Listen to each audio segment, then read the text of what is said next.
Good morning. Will you join us? We're going to look at hymn 1029 in the teal hymnal. It's called Love Knocks. Love knocks and waits for us to hear. Would you like it the right number? All right.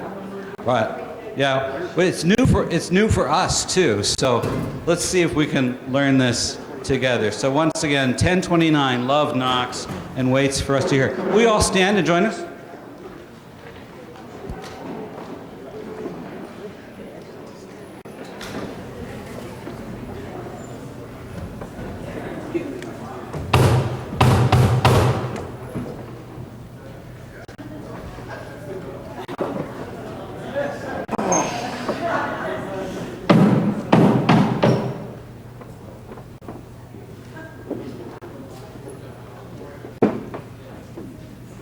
Someone's knocking on the door. Could it be love?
Good morning.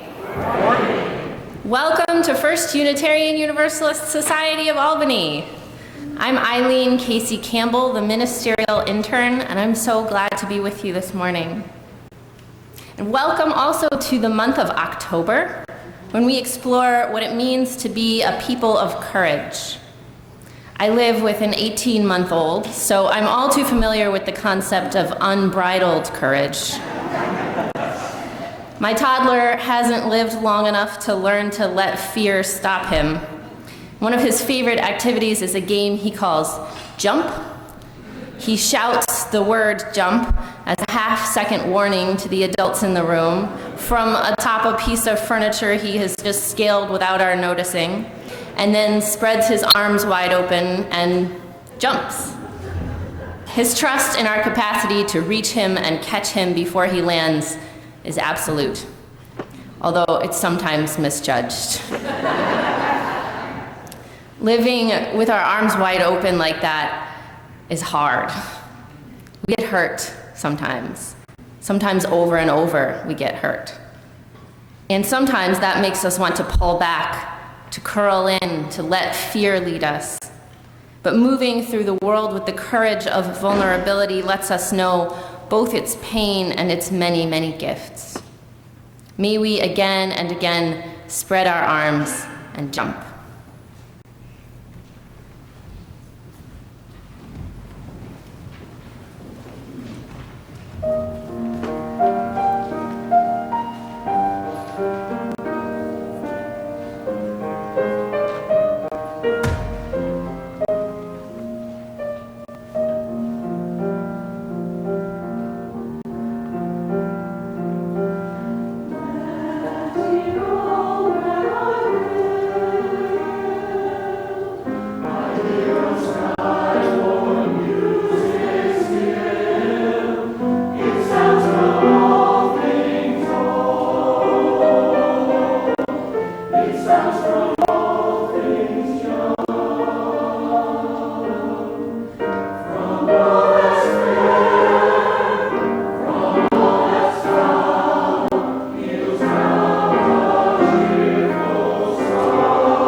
chalice this morning, I invite you to join with me in the chalice lighting words printed in your order of service. May this flame, symbol of transformation since time began, fire our curiosity, strengthen our wills, and sustain our courage as we seek what is good within and around us.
I would like to add my good morning and welcome on this beautiful Sunday morning to the First Unitarian Universalist Society of Albany.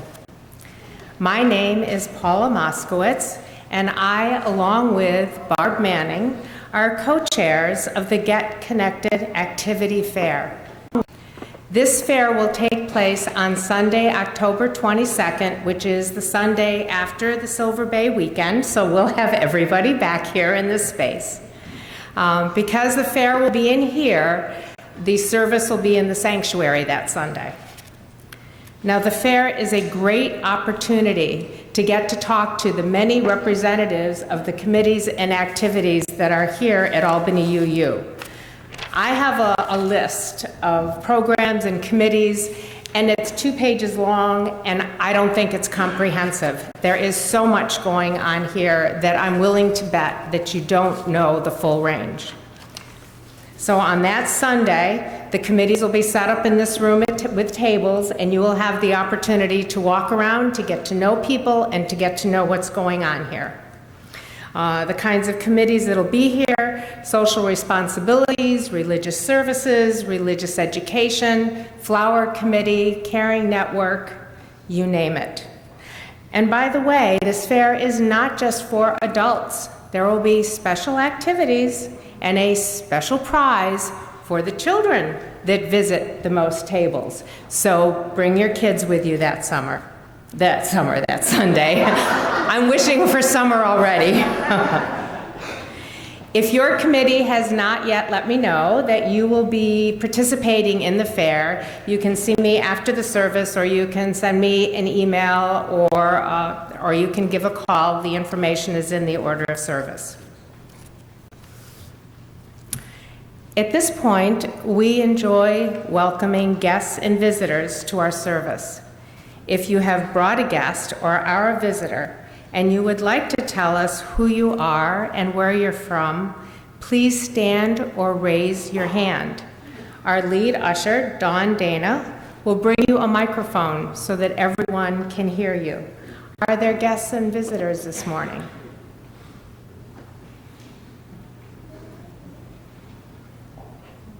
Good morning. I'm a former member here from a few years back. Business brought me up to Albany for the week, but I'm currently in Columbia, South Carolina. I attend the Newberry Unitarian Church, which is kind of a country church. I'm Andy Hendon, and I see some familiar faces, which is a wonderful thing. One right in front of me. Welcome.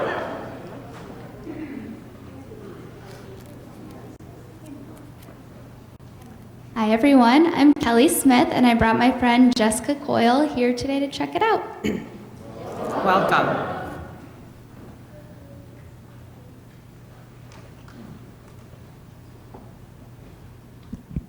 Hi, I'm Emma and I'm from Boston. I'm just up for the weekend.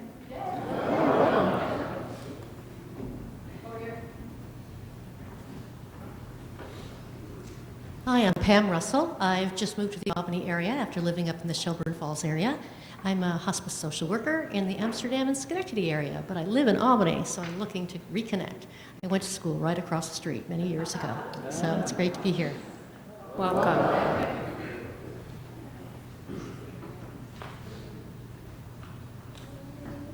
Hello. My name is Ann Koppelman, and I'm here visiting Sigrun and John Newell.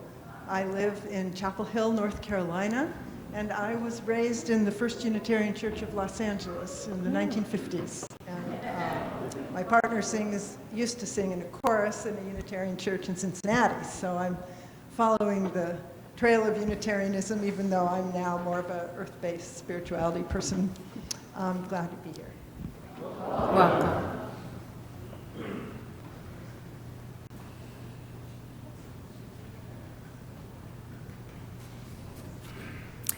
Thank you and welcome. If you would like to learn more about this congregation and Unitarian Universalism, please stop by the welcome table that you passed on your way in this morning in the lobby. At this time, we would like to take the opportunity to turn and greet the people seated near you. See if that works.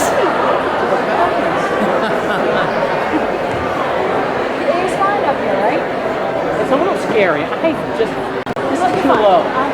But you know, I feel like,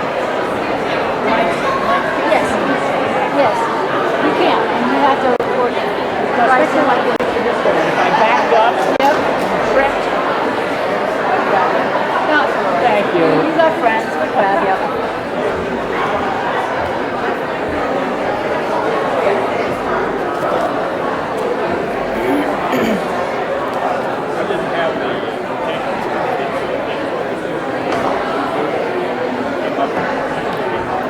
It never works.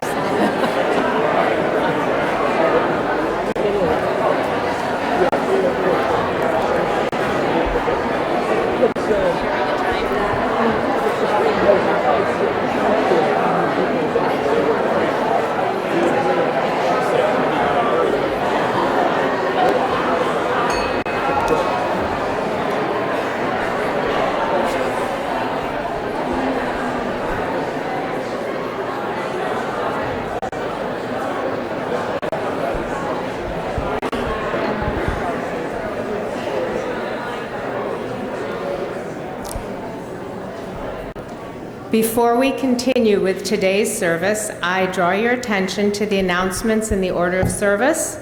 And in addition, we have these extra announcements.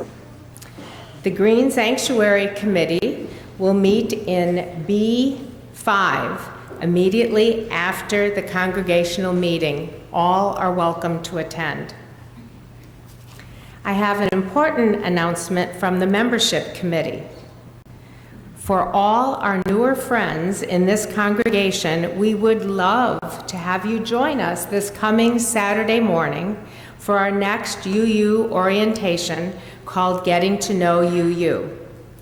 If you've been coming for a little while, or if you've just discovered us, please come and find out what we're all about.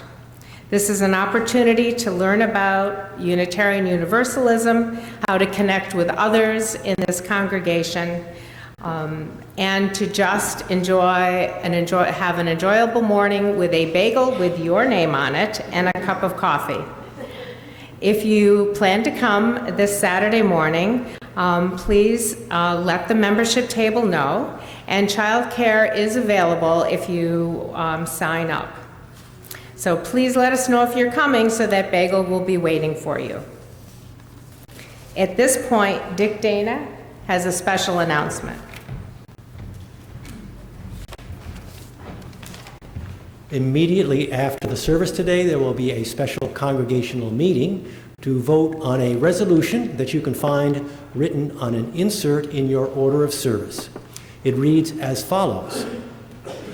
Whereas the first mortgage of $1.2 million supporting the construction of Emerson Hall in 2007, with a remaining balance owed of approximately $145,000, is maturing, and a modification of the existing agreement with Berkshire Bank is required to pay off the remaining balance, the Board of Trustees of the First Unitarian Universalist Society of Albany has approved such a mortgage modification agreement and recommends that the congregation also approve this transaction as required by the New York State Office of the Attorney General. Therefore, be it resolved that the congregation approves modifying and extending the existing mortgage with Berkshire Bank under the terms and conditions set by Berkshire Bank as follows. Amount, $142,431.57. Term, 5-year term, 10-year amortization. Interest rate fixed at 4.2% for 5 years. Purpose, refinance of existing indebtedness owed to Berkshire Bank. Collateral, first mortgage position on the property located at 405 Washington Avenue, Albany, New York. I'm asking all members to please stay in your seats after the last hymn, and I will start the meeting immediately after the service. I expect the meeting will take only a short time, and parents will be able to get their children from RE on time, and coffee hour will be delayed only a short time for everyone. Thanks. Thank you, Dick. I draw your attention to the rest of the announcements in the order of service, including the membership, Getting to Know UU on Saturday, and the Get Connected Fair. This ends the announcements, and you're going to see me slip out because I happen to have a almost 2-year-old grandson, and so I'm going to switch off with Papa in the back and take our grandson out of the room.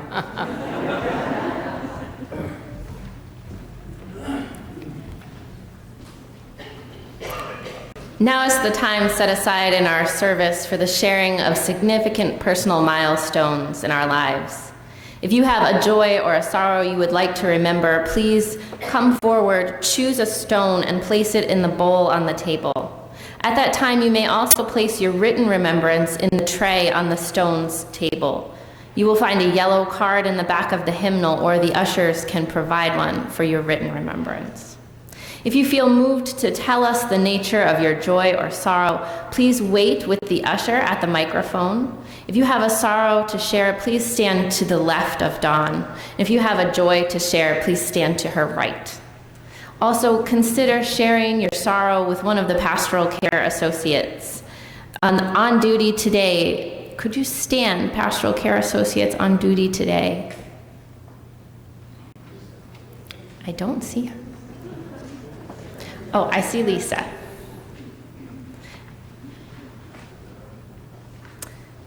So I invite you at this time, if you'd like to come forward for joys and sorrows, please do.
I'm Marilyn Doctor. Our good friend Zuhair Atwi, friend and neighbor, you'll know him as the half of the baklava couple that make the baklava. He has a real severe esophageal problem. They tried to go in and do surgery on Friday and were unable to do anything. I think they're going to have to do something more extensive, so just keep him in your thoughts. He's home now, but he's having trouble eating.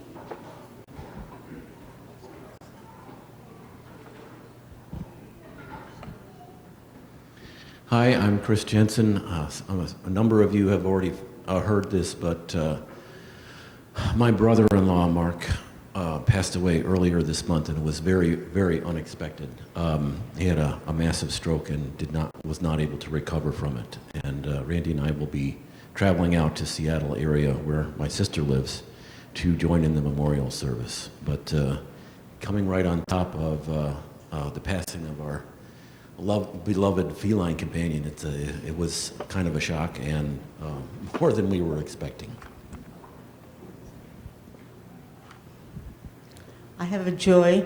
I wanted to share with you, those of you who are friends of Teddy Archer, that I spoke with her yesterday, and she's very, very happy on her 98th birthday and settled well with her son in Reno, Nevada.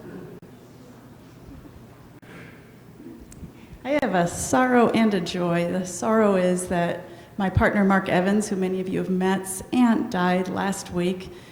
The good part of it is she was very old, not well, and she died on her own terms, which was at home without being put into any sort of institution, which was her greatest fear.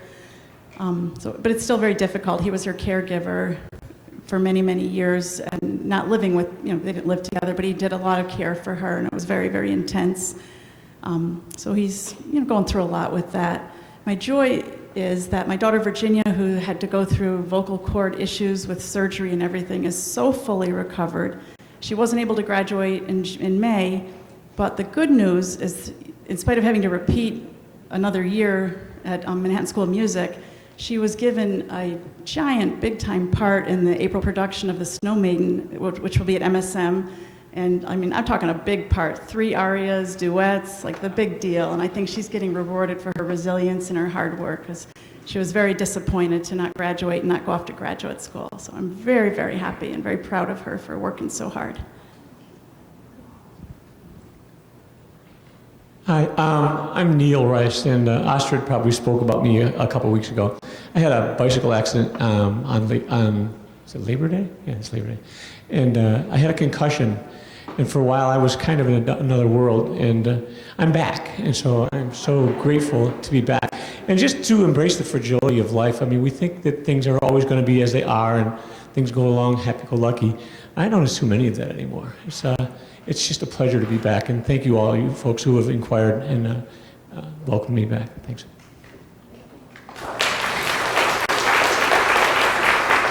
I'm Nancy Wagner, and I have both joys and concerns. And the first is that my college roommate, Mary Rumbeam has been battling cancer for some time, and she just recently had some tests that show she has some new lesions. Sorry. And so I ask everyone to keep her in their prayers. And my college friend, Doug Wilson's partner of many years, also has cancer. And so, my joy is my dad will be going home soon. He's 98, and he will be going home to Florida, even though the windows in his apartment have not been put back in.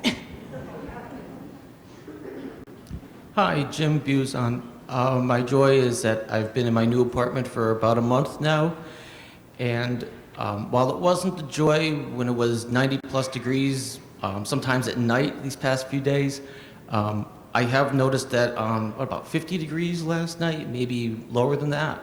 Being on the 3rd floor, my apartment was consistently in the 70s, so I'm hoping that a future joy is that my utility bill is pretty low, since everyone will be cranking their heat up and I'll just be getting the effects of everybody else's heat. Hi, I'm Carolyn Bradley. My sorrow this morning is that my daughter and her partner lived on the island of Vieques off the coast of Puerto Rico. And she came home to attend her brother's wedding, so she was in the States when Hurricane Maria hit. The good news is that their house is still standing, and someone who lost their house is now living in my daughter's house. So that's the good news about all of this. And I would ask that all of you place the entire island of Puerto Rico and Vieques in your thoughts and prayers, and in your monetary donations as well, if that's possible, because they're really in dire straits in Puerto Rico. And my second joy is that I leave tomorrow for my usual annual 8-month trek in my RV. Hi, my name's Jim Lemire, and I teach at a small, rural, and relatively conservative school district. Actually, a few people here pay my salary. And I'm very excited about a new undertaking that's beginning tomorrow at my school with the help of some amazing students of mine and students at another school, including my daughter, who's upstairs right now. We are beginning a gender and sexuality acceptance club at my school. What I ask for is all the good vibes and positive energy you can possibly give us, because there is possibility, as always, of a little bit of kickback, and I'm hoping this goes well. It's something that a lot of kids really need a place to go for themselves or as allies for their friends.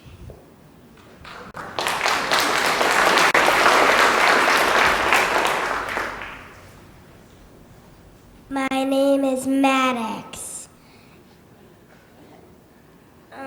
And Dee Dee died. And my happy thought is that I'm starting kindergarten, and my teacher is Miss Hepper, and it makes me happy.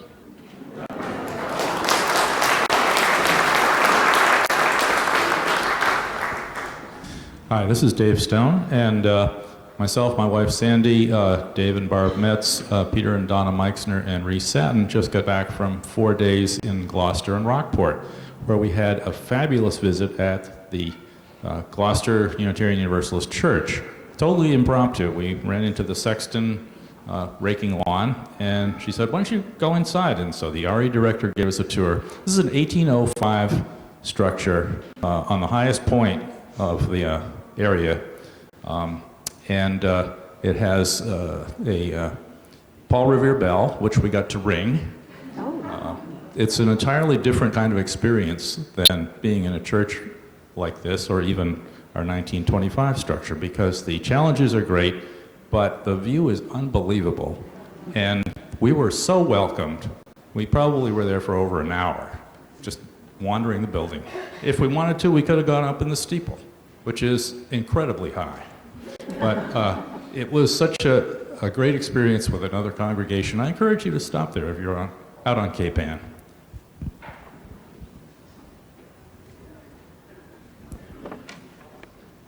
I invite you please to rise as you're willing or able and begin singing hymn 1001, Breaths, as I place one more stone on behalf of those joys and sorrows that are left unspoken. And let us all hold what we've heard here today in our hearts and in our minds.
Now is the time in our service for prayer and meditation, followed by shared silence.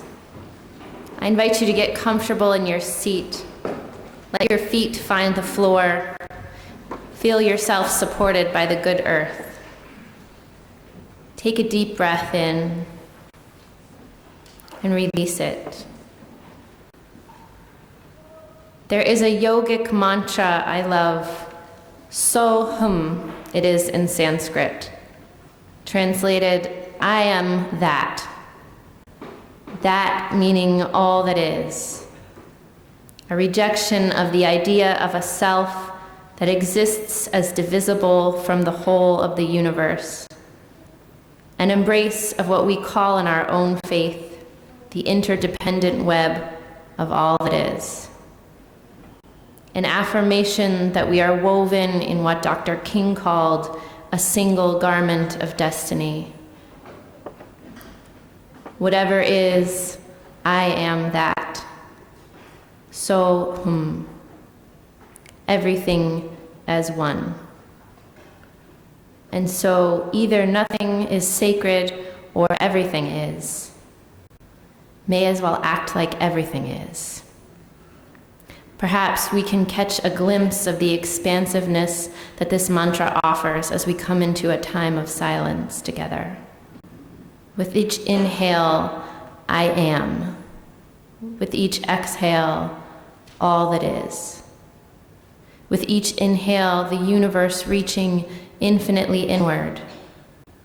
With each exhale, ourselves expanding infinitely out. Let us hold this space in the silence.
I offer you a reading this morning by Leslie Ahuva Fales, a poem of hers.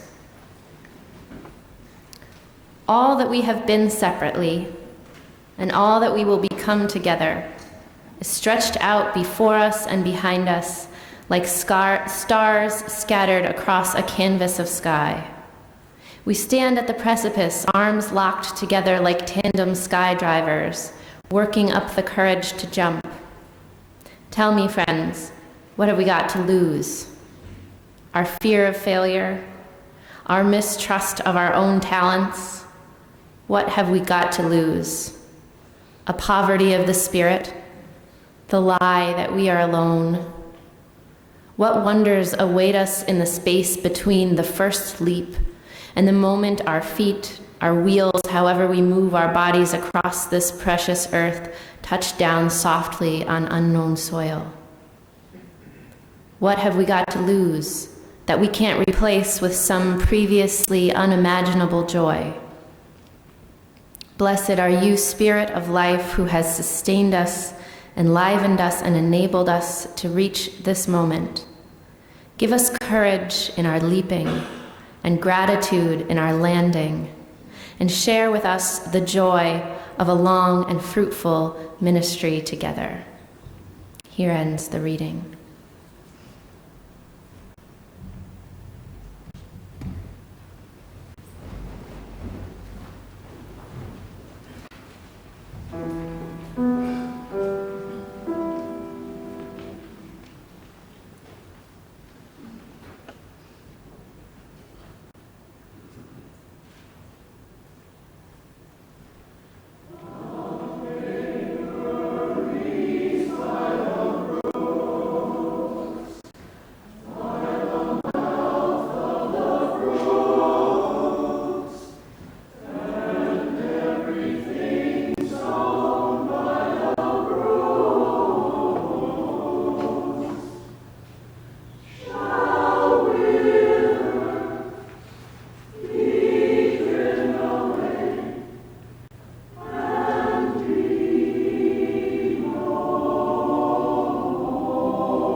We got a new priest when I was in the 8th grade.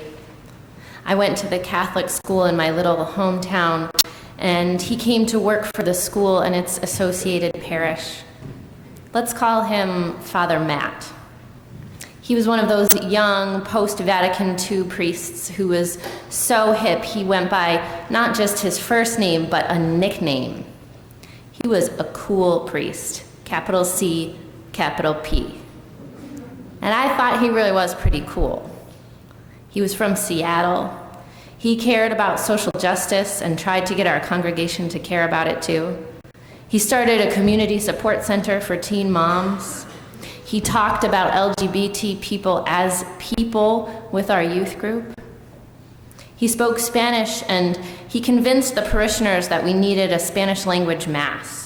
Some people argued that we had no Spanish-speaking congregants, so mass in Spanish should be unnecessary. He calmly pointed out that perhaps we had no Spanish-speaking congregants because we had no Spanish language services. The first Spanish Mass was packed, mostly with migrant workers from local farms. They built relationships with Father Matt and with the members of the church because of that initiative. I need to impress upon those lifetime or long-time Unitarian Universalists among us how incredibly rare and radical this all felt. As a child of a progressive, second-wave feminist, civil rights marcher, reproductive rights defender, LGBT-friendly Catholic, who was raising me to be hopeful about the direction of the church, it's easy to see how Father Matt became a hero of mine, and quickly. Here's the trouble with heroes, though. Ostensibly, they're figures we look up to, people we want to become more like. In reality, we tend to create our heroes and sometimes our gods in our own image. Father Matt was the perfect storm of that force in me. He wasn't someone who showed me my own potential or helped me through the power of love and community to transform. He didn't really know me at all. And if I'm being honest, I didn't really know him. He looked to me like a shallow incarnation of someone I had already imagined myself becoming. Every morning in the cafeteria/auditorium/gymnasium of my little tiny Catholic school, Father Matt led us in a prayer for God to call priests to the church. The Catholic Church then and now has had the experience of a mass exodus of people wanting to join the priesthood. To my middle school mind, Father Matt's prayer was one of many little steps on the inevitable road to opening the doors of ordination to female-identifying people, to married people, to openly queer people. And then a Catholic congregation in Western New York took it upon themselves to ordain several women. And Father Matt preached a sermon that went more or less like this: "There is a place for women in the church, and among the clergy is not it. The duty of women is to learn their place," I swear to you those words were spoken, "and accept it." I can't tell you what else he said, because in that moment, I walked out of the congregation that had married my parents, baptized me, and educated me, and never went back.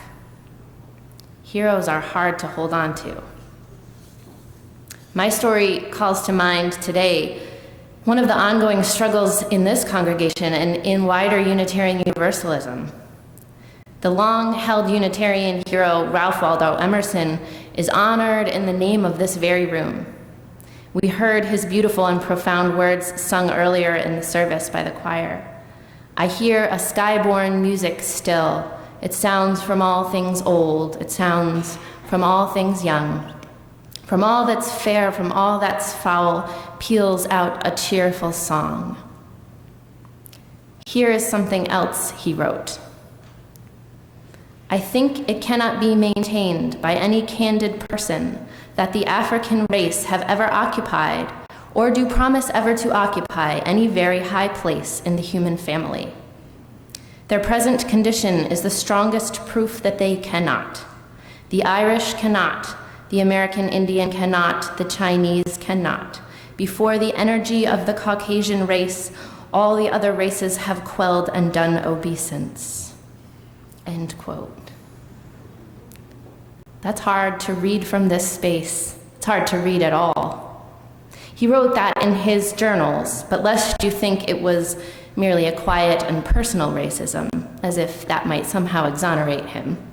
Know that he was not hesitant in expressing similar sentiments in his published work. He wrote a whole treatise on the qualities of the English people, of whom he considered his fellow Americans an extension, after living in England for some time. Of the English, Emerson said over and over, quote, "No race of better men exists."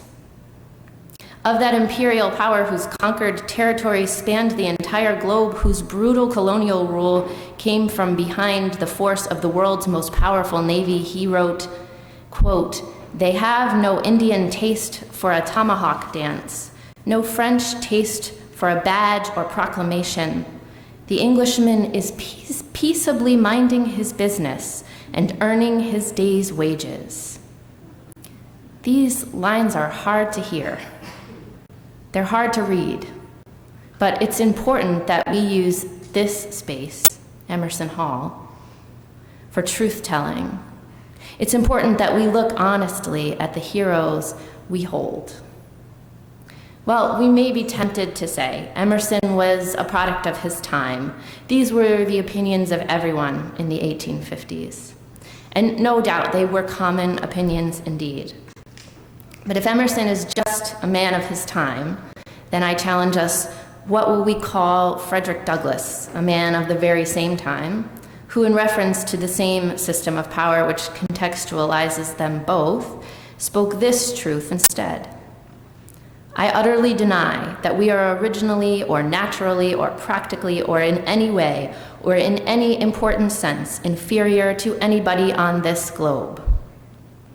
What do we do with Sojourner Truth, who 5 years before Emerson's essay on the English was published, refused to cede an ounce of her own humanity, challenging the crowd of white women activists with her now famous poem, Ain't I a Woman?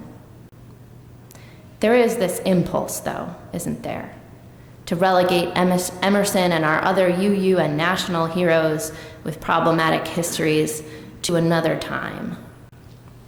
Washington, Jefferson, Franklin, Taft, Channing, Cummings, and so many others, these men's lives included behaviors and opinions we find abhorrent today.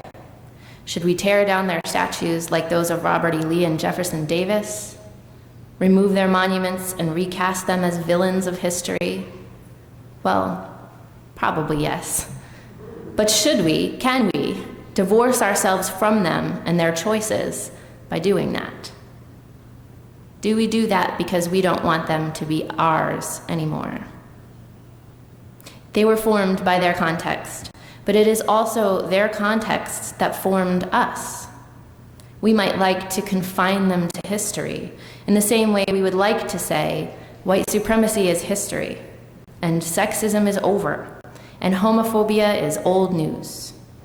We might like to confine them to villainy in the same way we'd like to say only bad people are racist, and on and on. Somewhere in us, we know the truth, though. We carry them with us, whether we like it or not. I left my religion when the figure of my hero collapsed, but it never really left me. I looked for new heroes, new gods to fill the void for a time. I dipped my toe into the pool of evangelical Christianity, leaning into the personal God, emotional highs, the breathless devotion. I couldn't stomach the misogyny, the homophobia, or the marriage of faith with what passed for patriotism. I tried on an angry atheism of the Christopher Hitchens variety. I couldn't quite muster up the necessary appreciation for Enlightenment-era individualism, nor could I ever shake a reverence for mystery. Something guided me in this. Something stuck with me of Father Madden, the whole of my religious inheritance. I carry uncomfortable baggage like guilt and misogyny and deference to power, buried so deep I sometimes forget it's there. But I'm also formed by the social justice focus of Dorothy Day and the Catholic worker movement, by the fierce as hell Sisters of St. Joseph, who taught me to read and to poke gently and tirelessly at the edifice of authority until it starts to crumble a little bit.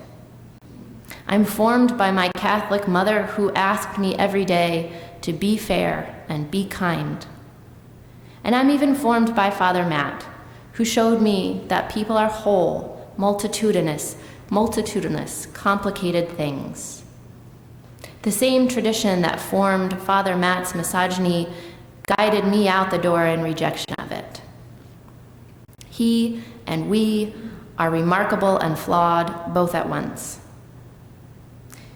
George R.R. Martin, the author of the fantasy book series turned television franchise Game of Thrones, has a reputation for destroying his heroes. When a character starts looking like a hero, noble, virtuous, brave, singularly striving for the good, they either die or are revealed to be more than what they seemed, corrupt in some way, complicated. He has said this about the resistance to the trope of the hero.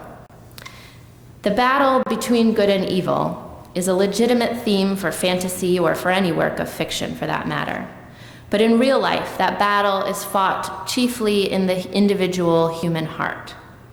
Too many contemporary fantasies take the easy way out by externalizing the struggle.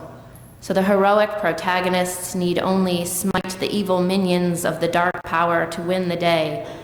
In real life, the hardest aspect of the battle between good and evil is determining which is which. And I think that's true of our real lives, isn't it? We'd like to either cast everyone, ourselves included, as heroes for the good or villainous agents of evil. In reality, we each have the capacity for good and for evil, for justice and for injustice, holiness and profanity in us. But admitting our heroes are lost to us is so hard, because it means admitting we're not the heroes of our own stories either. We are whole and complicated people who have made and will probably keep making great choices and awful choices, and mostly lots of choices we're not sure of the virtue of. So when we hear the terrible words of a man we've made a hero out of, someone like Emerson, for example, I think we're right to recoil and stop holding on to our ideas of his heroism. Stop honoring statues of him. Stop calling the space set aside for our most sacred moments after the memory of his name even. But I also I believe he cannot be divorced from us, from who we are. None of them can. They may not be our heroes anymore, but they are ours. We carry them with us. We carry their racism and their transcendentalism. We carry their democratic vision and their capitalist hierarchy. We carry their poetry and their intolerance. The harshest tyrants of our history, as well as their bravest resistors, we carry them all as whole and complicated humans. The question before us then is, how do we carry these figures? How do we hold what they have left us with? Do we make them into heroes, ignoring their full humanity? Do we excuse their repulsive behavior as appropriately contextual? Can we pretend they were never a part of us? For me, I think we must carry them, but carry them lightly. It is our role as the bearers of this tradition to hold the truth of the past, its pain and its promise, as we move toward a better future. When we stop creating heroes out of people, when we can hold them in their wholeness, we get to be whole too. When we ourselves don't have to be the heroes of our own stories, we can step into the fullness of our being.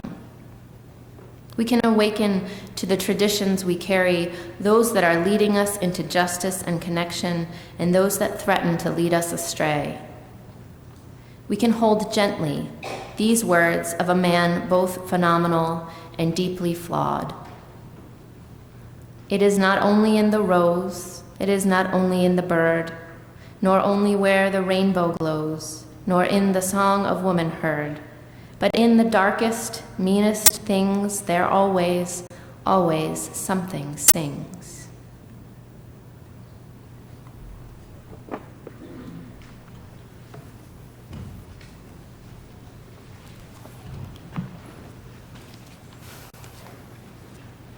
I invite you now into the spiritual practice of generosity.